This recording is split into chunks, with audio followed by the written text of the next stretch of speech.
I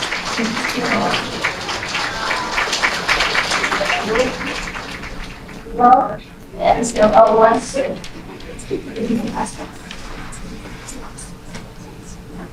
this.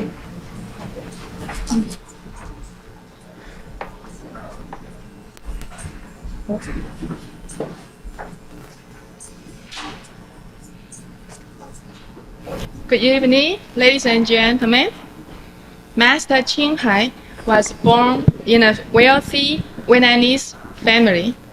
When she was a little girl, she always followed her parents, who truly believed in God and Jesus Christ, to church on Sundays.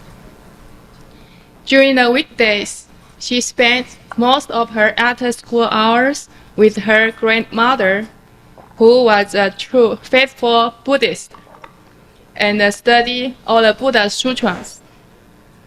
Because of this special family background, Master Qinghai has accepted both Catholic and Buddhist teachings since her childhood. Concerning Master's biography, please refer to the free booklet at the entrance. Soon after Master acquired her own enlightenment, knowing the desires and sufferings of other living beings, she started to share her enlightenment with others and teach people in Taiwan how to obtain it. She takes care of all living beings, including animals and plants, with great love, patience, and understanding. She teaches anyone who wants to discover the inborn inner superpower, the truth, the enlightenment, without bias. What she teaches us is the method how to contact God, the universal superpower, by inner light and sound, directly. All worldly things, including rocks, plants, and living beings, are composed of non-stop moving elements and communicate with each other through vibrations, various kinds of vibrations. Because we cannot find the right frequency, we cannot contact God, our Godfather. Just like if we cannot find the right channel, we cannot watch the desired TV program. The immediate benefit of studying Master's teachings is the understanding of Bible, Saints' teachings, and the Buddha Sutra. I finally understood why Jesus Christ said, "Love your enemies," because there is no such thing as enemies. There are only misunderstanding and different desires. After all, the most difficult enemy is myself. Some of her students have smoked and drink for more than 10 years before follow her teachings. They quit both smoke and drink after initiation without any mental struggling. To do or not to do? The answer is absolute. No smoke and no drink. There are also many side effects, not bad ones, but all good ones, of practice enlightenment every day. I enjoy it more and more every morning and every second. I believe you will enjoy it also. You probably have many questions, so please get a piece of paper and write down any kind of questions concerning your beliefs. Master will reserve some time to answer your doubts. Ladies and gentlemen, please help me welcome Master Thầy. Thank you. 谢谢，讲得蛮好。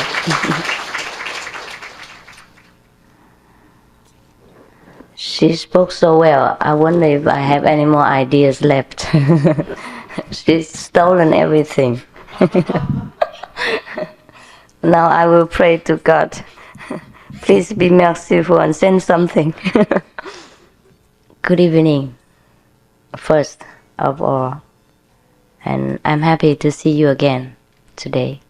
Out of your busy schedule, you still spend some time for me. Some of the brothers from yesterday have come back. It means yesterday's lecture was not so boring. So today come we'll have some hope. It is like this. The truth we all know. We just forgot. So sometimes someone has to remind us and make us remember again what is the purpose of our life and what for do we have to find the truth. What for must we practice? Why must we believe in God or Buddha, whomever we think is the highest power of the universe?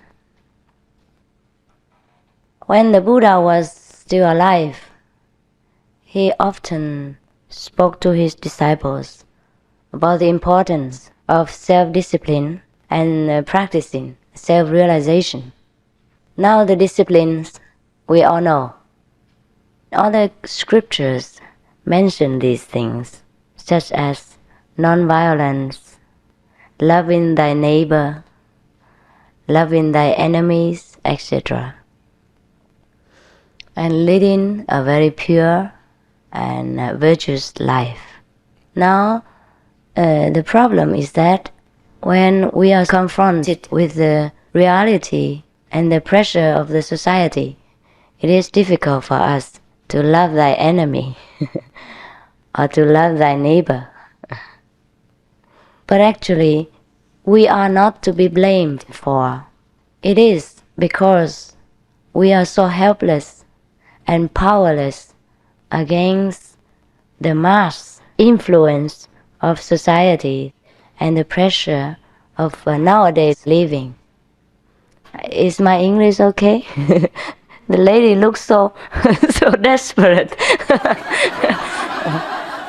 I wonder if my English is out of order.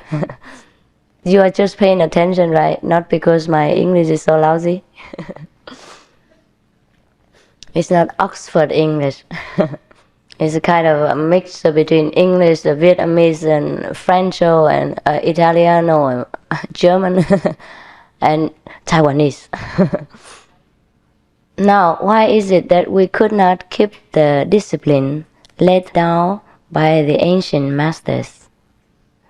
It is not because we do not want to, or that we don't make any effort to do so, but it is because we do not have enough power. We are tired, weary of existence. Sometimes we must work hard and we must survive in this ever fast growing standard of civilization. And then we also have to face all kinds of even more civilized temptations. Before, the temptations were not so civilized. And now it is more civilized society and more civilized temptations. So actually we should make a more civilized approach to guard ourselves if we want to regain our self-respect, self-wisdom, and self-right. Because sometimes it looks like we are lost in the whirlpool of existence, of the pressure, and we seem to lose ourselves. It is not that we lose our body or our desires. It's just that we lose self-control. And self-control is so important to us that we should pay attention. So in the Bible, it say, what shall it benefit a man if he gains the whole world and loses his own self? And now we all know about this phrase, and we probably repeat it many times. What benefits a man if he's blah blah blah. But then we don't know what it means by losing ourselves. We are thinking, why, I haven't lost anything. I'm just gaining every day. Maybe got promotion from the boss, or the business is running well, and getting more children each year. This is our promotion. But that is not the gaining. It is a kind of more lovely burden only. Some burdens are unbearable, some burdens are very lovely. So we love it. The more position we gain, the more children and the more money, the more possessions, the more burden. And we lose ourselves more in taking care of these material things. And what is losing ourselves? The more we are steeped in this material surrounding, the less we know ourselves. That is what's called losing ourselves. What should we know about ourselves? That we are the greatest beings in the universe. Everyone tells us from the Buddhist Bible, they say that human life is the most precious. And the Catholics also say the same.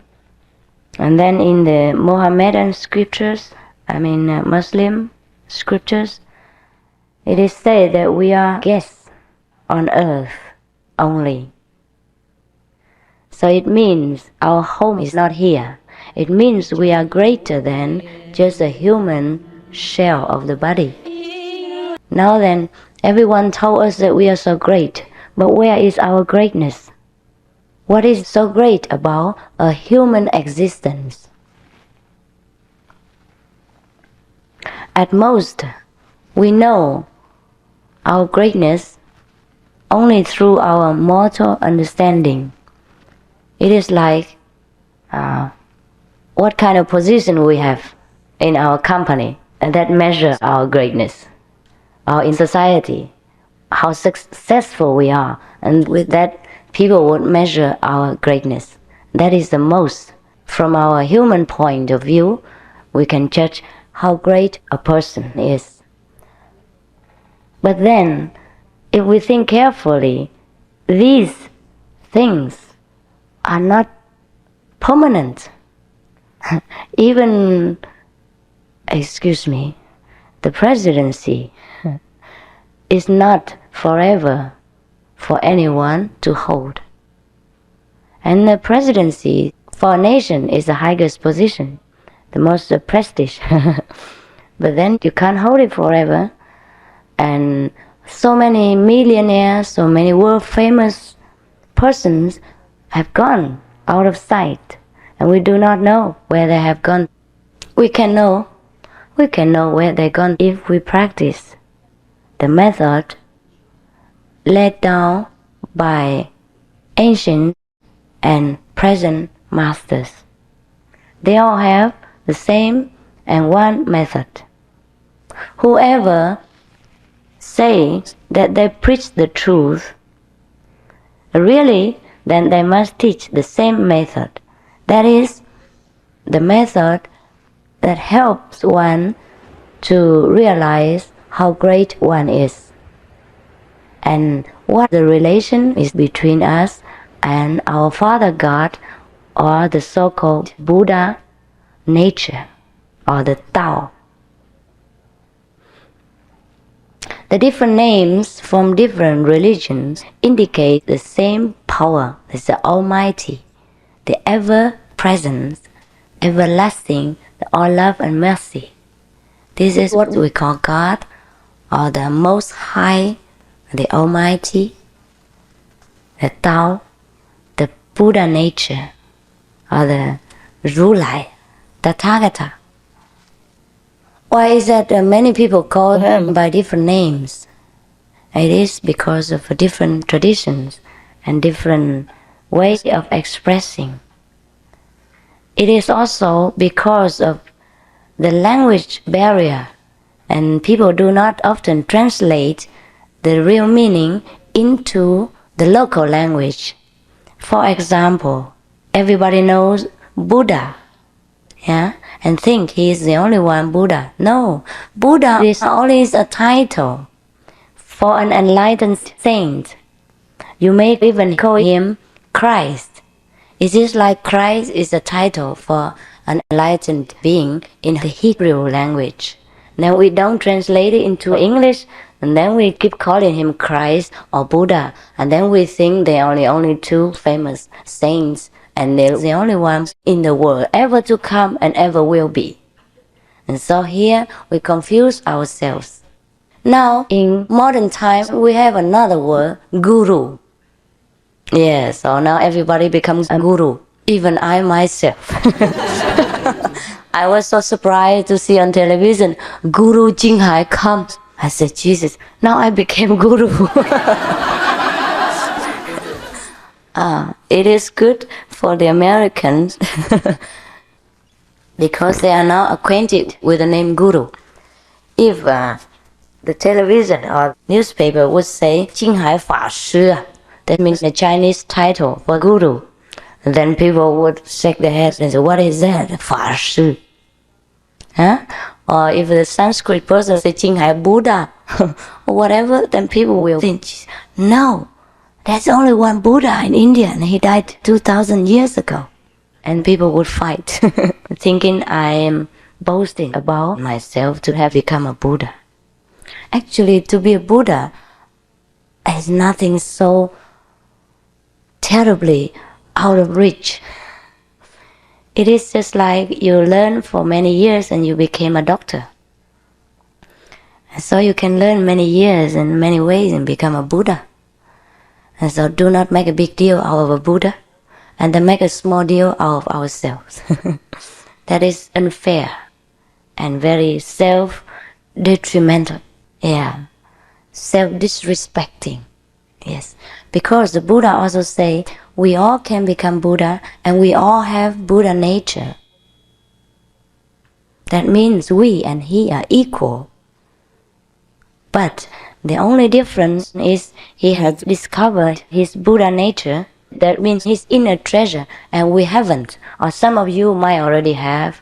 Yesterday I also disclosed to you how to find your Buddha nature, and some of you have found some of it. Yes. So that is the way to become a Buddha.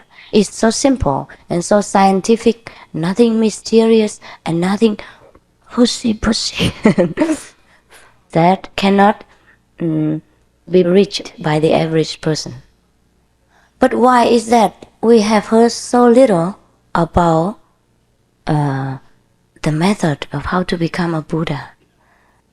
The first reason is that we are so cheated into believing that the only Buddha is Sakyamuni, is Gautama, Siddhartha the prince. We are made to believe this way.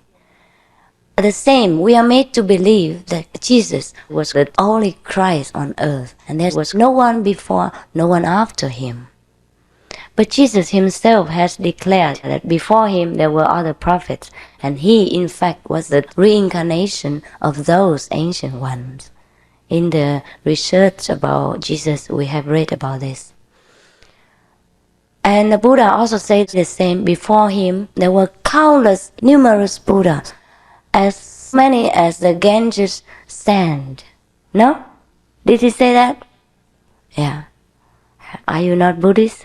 No? No. Okay, never mind about the Buddhas. We're talking about our own Buddha. I'm just referring to this for your reference, for your information. You no need to believe in Buddhism or any ism.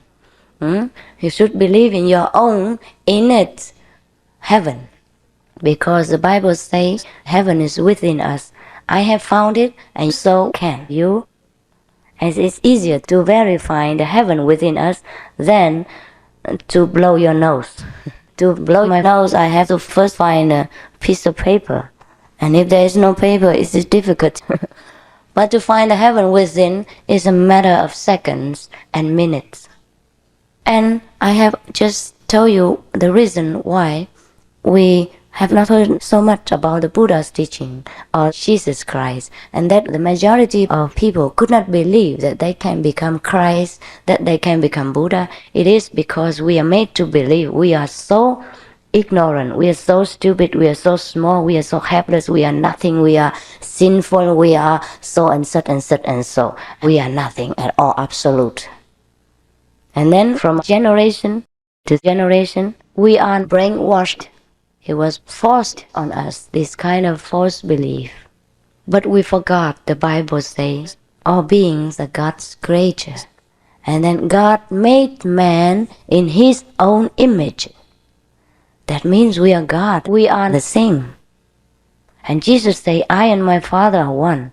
When He said, I and my Father are one, then we and Father also are one. If we can realize this, then all our misery will disappear. That's a simple thing. But to realize these things is not a matter of talking and believing that I say so, but you must take some self-training. It's a kind of self-hypnotism. You understand that? Some people can hypnotize themselves into doing something, or somebody can hypnotize someone into doing something out of his own control. But this kind of hypnotism is not a very high order. Because when you're out of the trance, you're back again to your ordinary misery and trouble and vexation and ignorance, and even worse, you lose some of your self-control under the hypnotist's influence. And I should not think that is a very advisable thing to do. But the self-hypnotism of a highest order is that you use your own judgment and your own wisdom to acquaint yourself with the higher realms of existence, and you become more and more familiar with higher kind of living, higher kind of thinking, and higher kind of power, that you become greater each day. And whatever you want to accomplish, then your own inner power will accomplish it for you. At that time, we know God. And we can say that God has accomplished everything for us through our body. Because at that time, we and God are one. It's like Jesus said to us, I and my Father are one. Then we have no more human loneliness and the human struggle, effort to achieve something by our small power and limited wisdom. Now scientists use only a limited part of their brain, and they can accomplish so much. If we use the whole of our really working brain system, of course we can accomplish more, and this is nothing difficult to believe. It is the question of how to use it, and there is a way to use it. Because for the ancient master, it was very difficult to move about due to transportation and communication problems. Therefore, in ancient times, most people were ignorant of their teachings and their liberating way. And now we have a lot of good communication and transportation advantages. Therefore, we can convey the message easier. But then I have found out that humans are mostly the same, also very skeptical and very self-doubting. They don't doubt the master, they doubt themselves. Whenever you doubt a master or his words, know that you doubt yourselves. Doubting that you could ever become a Buddha. Doubting you are so small and helpless, how can you become as great as Christ? Doubting that Christ is the only one who is commissioned by God on earth.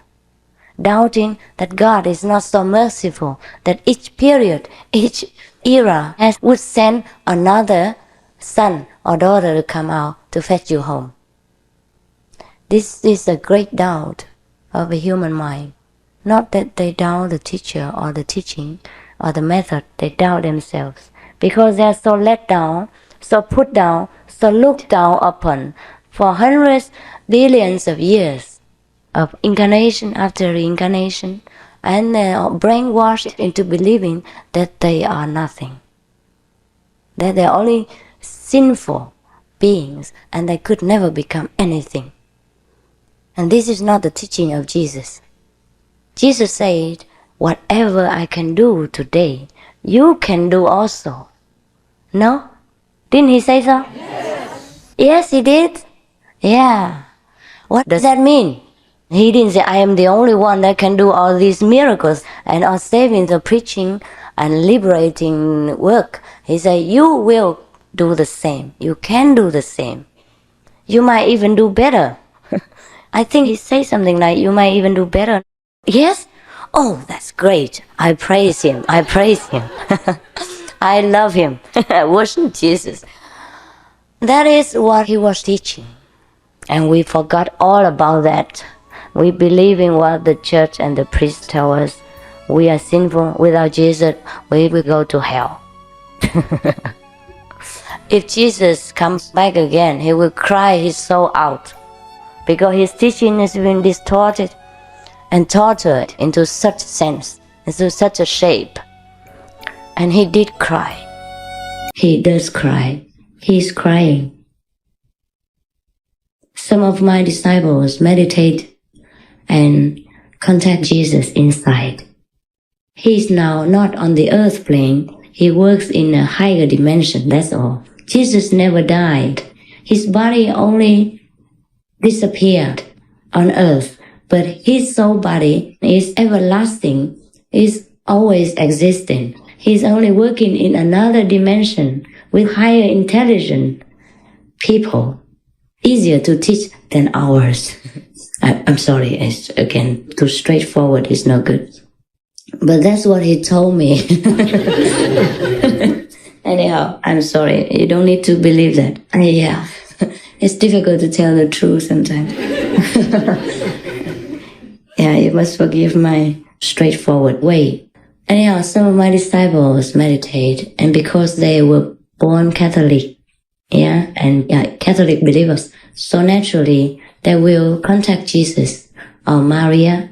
And lately, 2 weeks ago, when I was in Taiwan still, she came to me and told me Jesus was crying.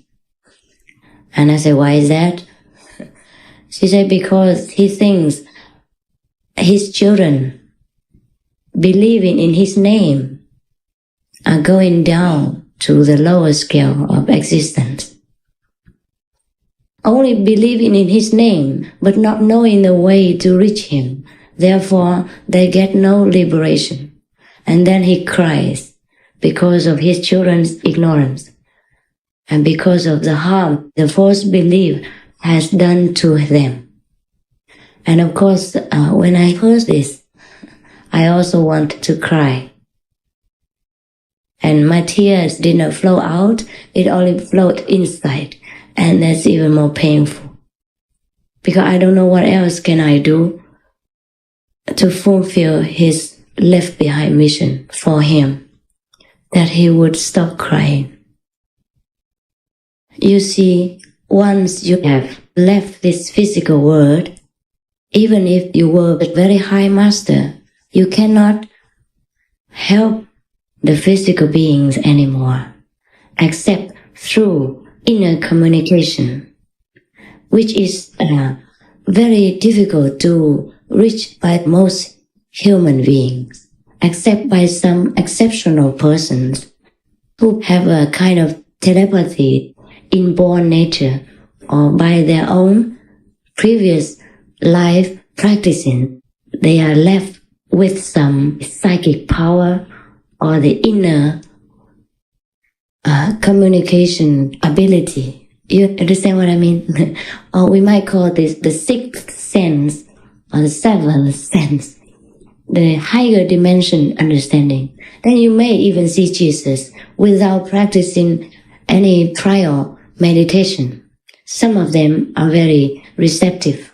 And when they are in the most sincere moment and pray to Him, then they might contact Him now and again. Or they might contact the Buddha or the saints of the past. This happens. It doesn't mean very often though. But if we practice our method, it's very sure we can see these saints and we can learn from them a great deal of things. That's how we learn more about the truth, not by word of mouth, not by any preaching or doctrines, but by self-intuition, self-learning. When we go into higher dimensions, we will see different saintly beings of a higher order of intelligence. They might have gone to the higher worlds to teach others, or they might be prepared to teach us in the near future. And they have greater intelligence and more scientific wisdom than us. They live in higher worlds and a higher so-called civilization. What their civilization is, we cannot imagine with our own limited human brain. We can only perceive when we go within by meditation, by deep contemplating. And this way we can offer you through the Kuan Yin method. This is called the method of immediate enlightenment. Now you may have heard a lot about enlightenment methods, and I do agree that there are quite a few ways to enlightenment. But the highest one is the only road, and you go different way, then you must go through there, and then you go up. And this way is through the inner light and the inner vibration. The vibration, yesterday I told you, is what the Bible says is the Word. That in the beginning was a Word, and the Word was with God, but the Word was God. With God, but was God. So this is what in the Tao Te Ching they say, Tao bu ke Tao, Ming bu ke Ming. The name you cannot name. This is the word in the Bible. And the sharp in the Hindu scriptures.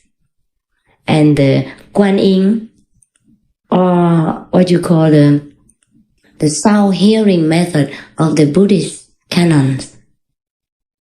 In the Buddhist scriptures, the Buddha said that the best and the only way to reach Buddhahood is through contemplating the inner sound, or the sound stream. But in the Bible, it doesn't say how you contemplate. It only states that you must go within and listen to the inner sound. 梵文文自心. You go within and contemplate your own nature. So now we are confused as to what is meant by our own nature. Our own nature, if we refer to the Bible, is very easy to understand. When we refer both back and forth, we can understand each other very quickly. What is our own nature? That means we are born from it. Is it not so? The self-nature means we are born from that. That means our own nature. It's like the nature of this table is wood. We can say so. It's understandable for everyone. We can say it's made of wood, but its nature is wood. It's like that. Now, our self-nature is what? If the Buddha tells us to go within and listen to the self-nature or the sound stream, that means our self-nature is a kind of sounding, it's kind of vibration. And now in the Bible it also says, in the beginning was the Word, and the Word was with God, and the Word was God. Then this sound, this word, is our self-nature. Because everything was made by this word, and there's nothing made that is not made by this. So we know from the Bible that everything was made by the vibration, by this word or sound or inner vibration. And Buddha say the same. Listen to your own self-nature by turning your hearing inward. Now, to turn your hearing inward and hear your self-nature, there must be some sounds to hear. Otherwise, he would tell you, turn your toe inward and feel your own nature, no? Or turn your hand inside and scratch your own nature. No, he said, turn your hearing. Turn your hearing inward and hear your self-nature. And the Bible also does not say you are made of anything. It says everything was made by this word. Word is something sounding, something vibrating. Because of the language barrier, sometimes we use it so differently. The old ancient word means vibration. That's it. Just like in the Tao Te Ching, Lao Tzu said, the name which cannot be named, but you can hear it without ears. You can see it without eyes. Is this the same thing all over again? All the Bible scriptures mention the same, this vibration, the origin of all things. So we know that the inborn nature, our self-nature or Buddha nature, is the word. It's the sound, it's the vibration. So the only remaining question is how to contact this inborn nature or God, because the word was God. Everything was made by it, and there's nothing made that's not made by it. So now, because also in the Bible it is saying, God made man in his own image. So we have some clue now. Is it not so? Everything was made by the Word, and the Word was God. And then God made man in his own image. So there's no doubt 2 and 2 is 4. God is that Word. And the Word is our origin. And we and the Word are the same. We and God are the same. We and God are the same because God made man in his own image. And then in the other side, the Word, everything came from this Word. The Word was God. So, can you understand now? You see now? Is it clear enough or not? Sleeping? Then we sleep together.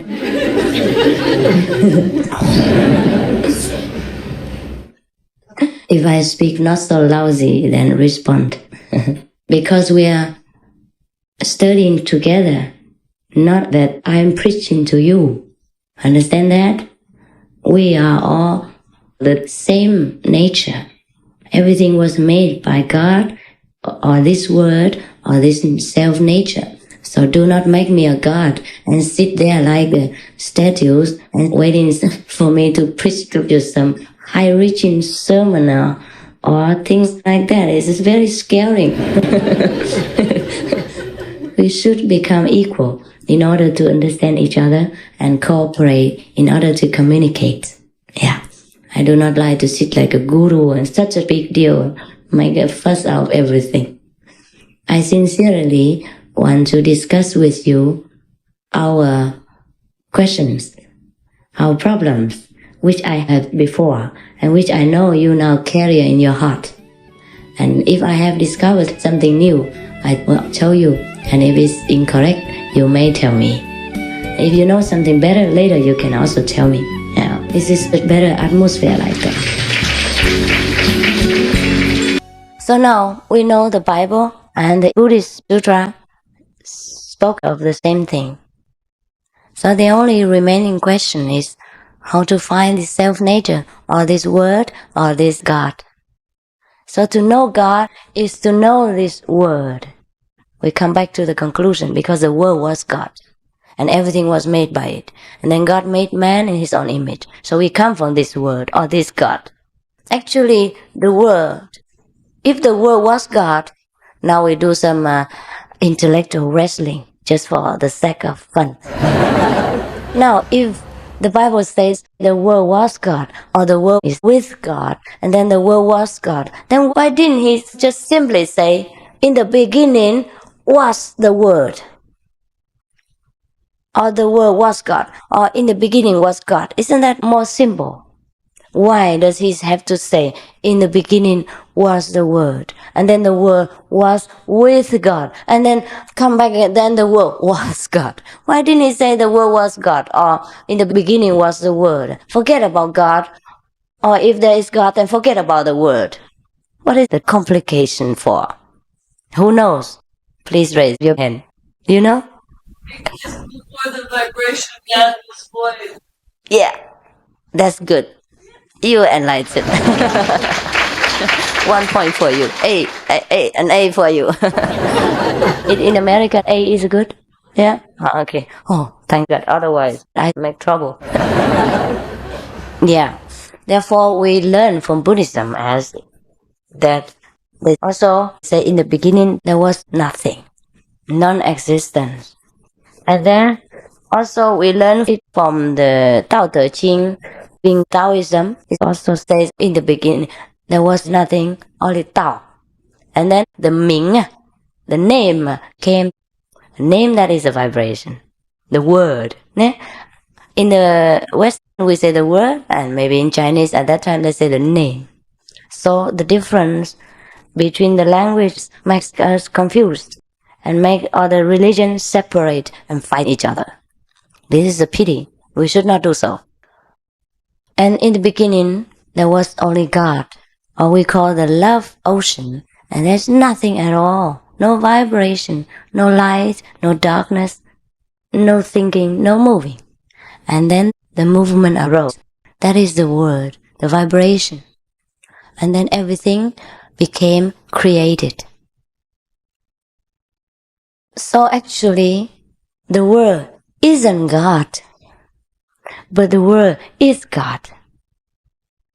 Without God, there is no word, no sound. And without sound, we don't know God. That is what it is. Probably that's what it means. Just like the ocean, if there are no waves, it seems not like an ocean, but a big pool, a peaceful lake. Yeah? Because the lake is peaceful and there are no waves. So the oceans have waves. We all know that. And the waves arise from the ocean, but the ocean actually has no waves. Is it clear? And also the same thing with all things in the ocean. The fish people, the squid people, yeah, and all the living beings and the non-living beings in the ocean also arise from the ocean. Is it not so? The temperature, the movement in the earth, and the combination of the oceans, the atmosphere, temperature, and movement make all things become existent in the ocean. But they are ocean-born.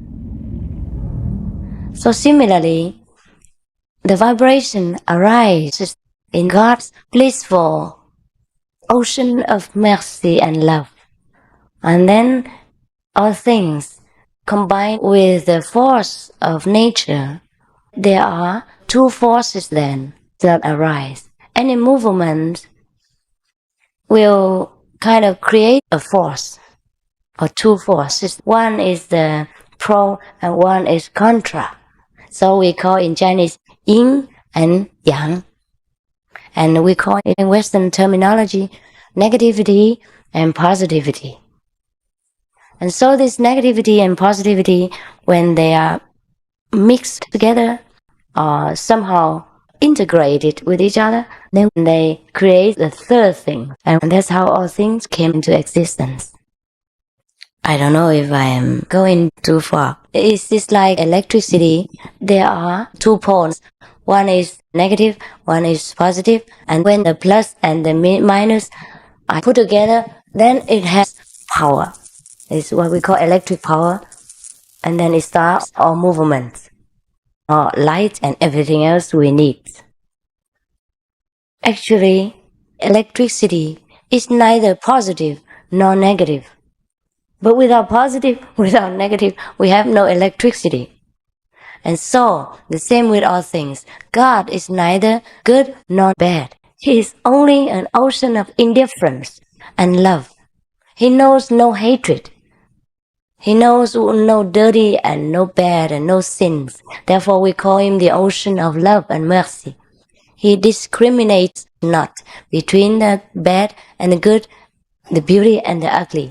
So we call him the ocean of love. But the ocean of love may be difficult for us to understand.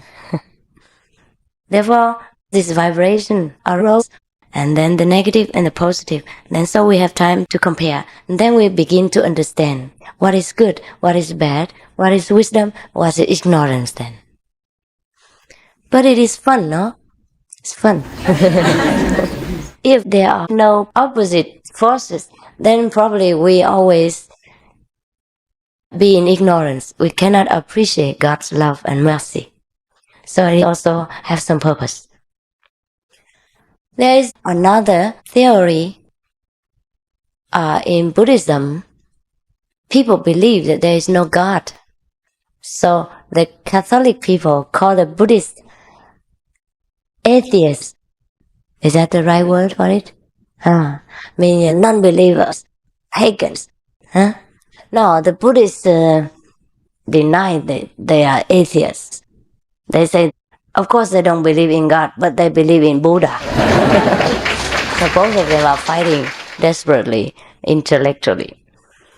I think the Buddha meant, when he said there is no God, he didn't mean to believe in a non-God. He only meant that there is no personal God, or one who sits there and says, you are bad, you are good, and punishes this one and gives reward to that one. But what he meant is the ocean of love and mercy, which has no name. And the name which you cannot name is a real name. So actually all the countries, in different countries, people, enlightened people are speaking in a different fashion. And so the unenlightened people are easy to get into confusion. Besides, there is a big mechanism of priestcraft. Unenlightened priests and priestcraft, which scare people into all kinds of things in order to catch the devotees for their own selfish motive or their own desire and thirst for power and fame, and that's the only reason. If they were all enlightened, then they could respect all kinds of religious scriptures and understand how to go inside and get themselves in contact with God, and they know all things without having to refer to the language. That is what Lao Tzu called knowing without knowledge. And then he also say the wise are similar to the ignorant. Anybody understand this? Why is that you become so wise and then you look like an ignorant? You know? Anyone knows? I give you $5. $10? No? Priceless answers. Nobody knows. Yes. Oh, behind you is first. So maybe. Yeah, that's you. That's you. I'm sorry, he's first. Yeah. They shouldn't wise not be wise.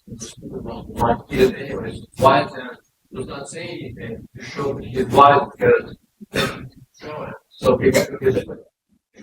Yeah, I got it. I got your idea. He means that the wise one knows that the stupid one would never agree with him anyhow. Is it not so? Because he's doing things and seeing things so differently. So he just expects the stupid ones to understand him. Therefore, whatever the stupid ones say, the wise man says, yeah, maybe like that. Okay, you carry on. Is it not so? Yeah, this is similar like that. And do you have any different ideas? I thought it could mean that the more you learn, the more you study, the less you really realize from that. And it can appear very good now, because you don't make comments. Oh. Without any depth. Yeah, that's it. That is also true.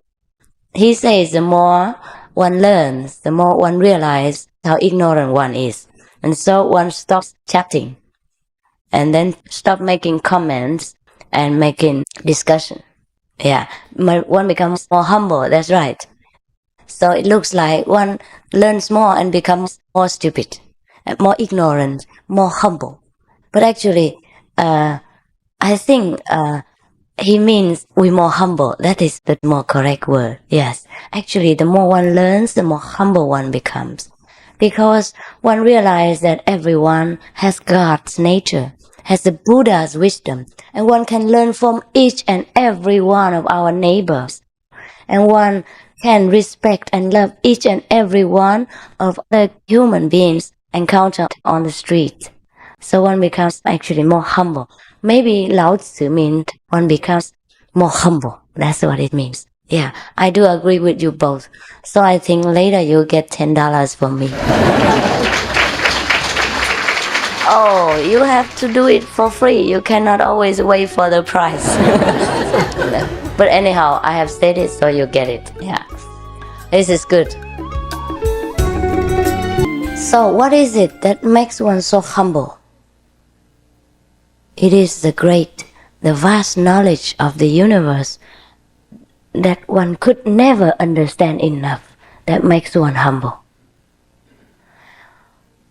When, for example, when we are in primary school, we learn how to add numbers, like 4 and 4 makes 8, and 3 and 3 makes 6. And later we learn more complicated things, like 1 tomato is $3. So if I buy 3 tomatoes, how much? And then later somebody else buy again for me 1 tomato less.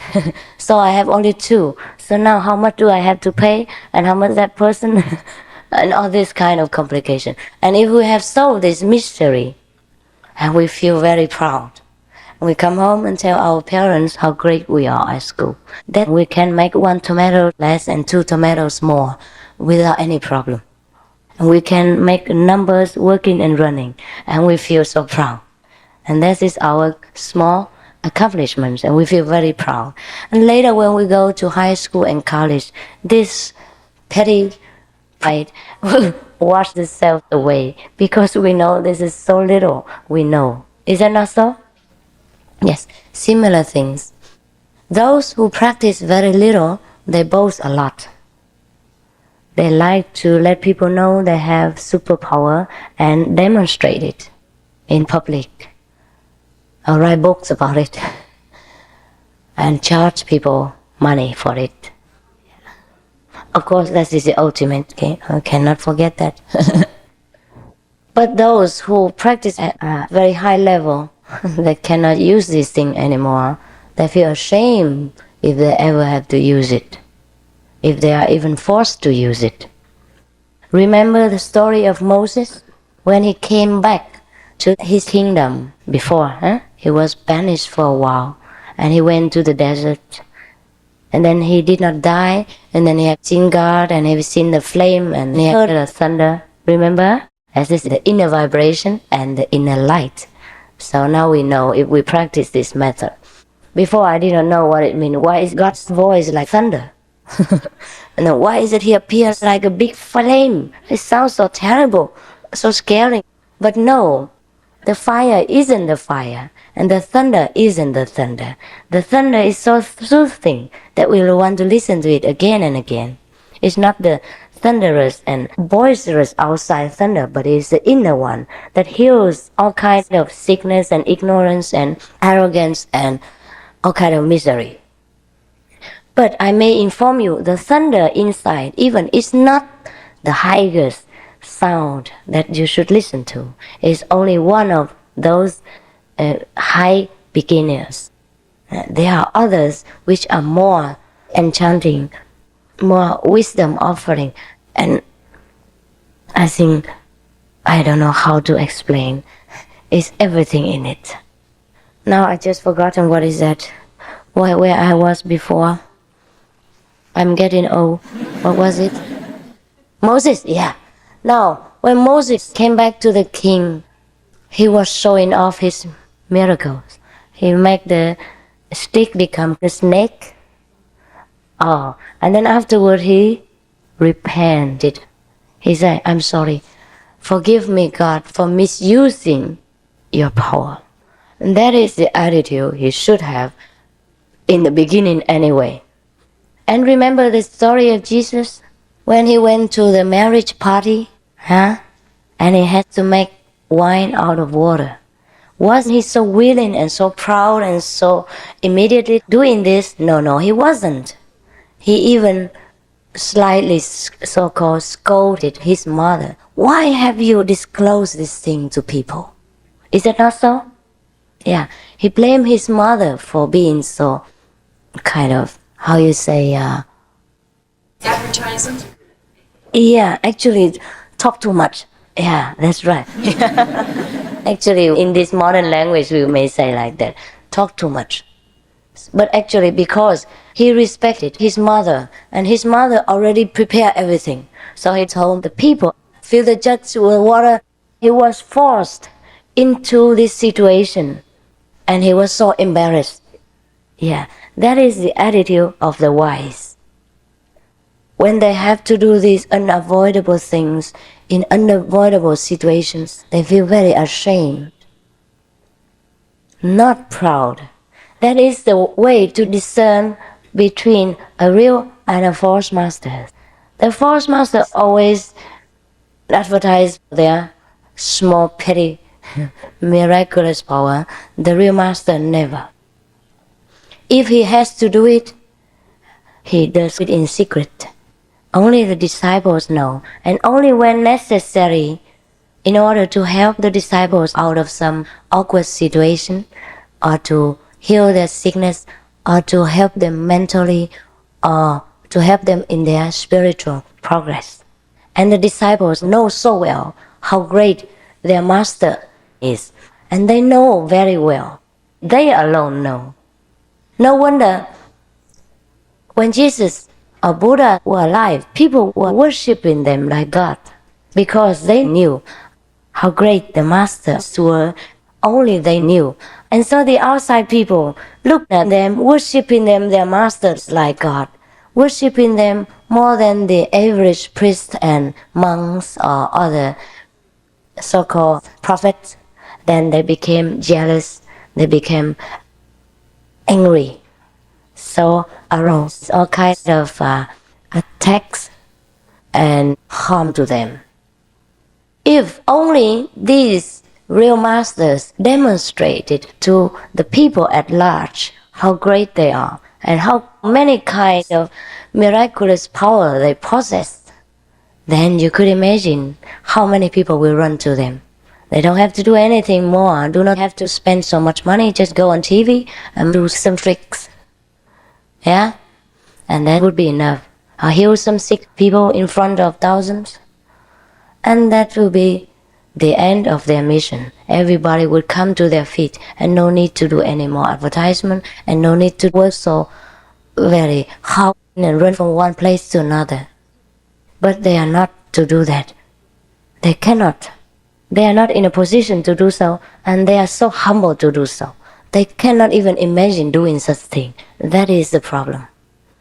But only their disciples know how great they are, and any kind of power the master does possess. There is nothing in this universe that doesn't belong to a real master, like Jesus or Buddha, or anyone that has attained their level. The whole universe is their home. Every living thing, every grass belongs to them and obeys them at will. But they do not exercise this authority on anything, because they have the quality of God.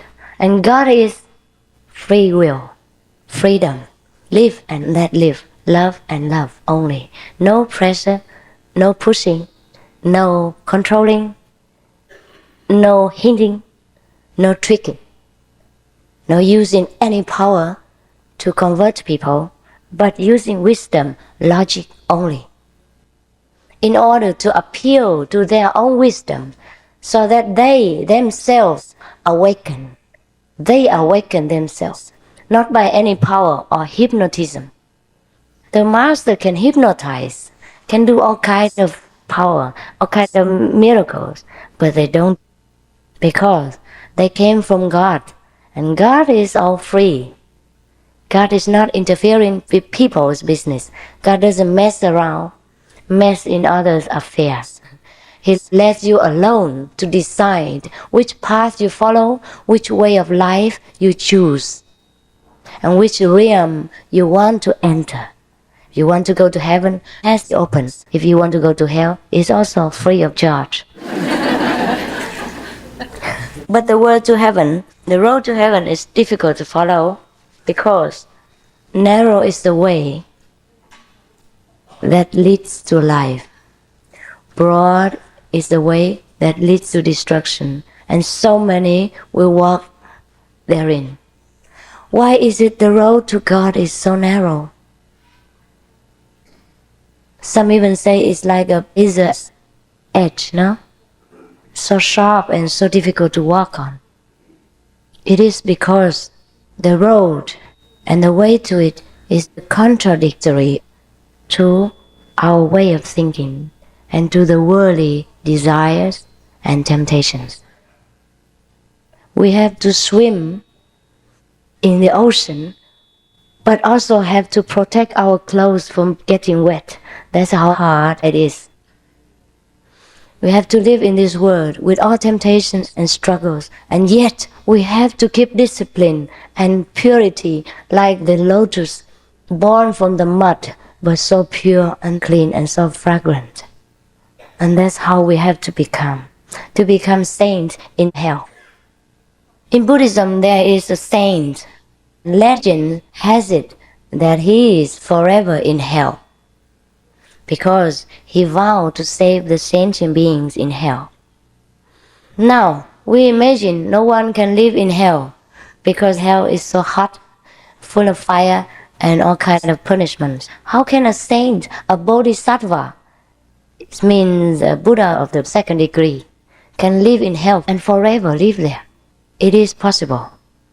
By the force of compassion and the power of love, you become immutable to any harm and to any traps. An ordinary person, if we go to hell, we immediately get burned, and we cannot bear the heat of it. But a saint, or anyone who practices the saintly path, can go there and visit and have no harm. It is because of the protection power from the Master. It means God's protection. Now we all know that we all have God inside, because God is within you. We are told like that in the Bible. Then why couldn't we find Him? Because we're too busy. We have no time to make contact with Him. And whenever we have time, then we go to church. And then we talk a lot. We sing a lot. Also busy. Busy looking at the words in the Bible, otherwise we will sing it wrong. Or do some rituals wrong, making the priest angry. So we are always busy with the outside performance and have no room to have an intimate talk with God. Therefore we cannot find Him. That is the only secret.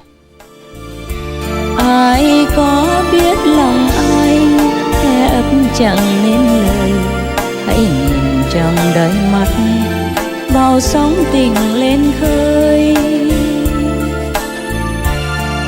Tình vui hàng mỹ dập, tình nồng đôi cánh môi. Người ơi, người ơi, người ơi,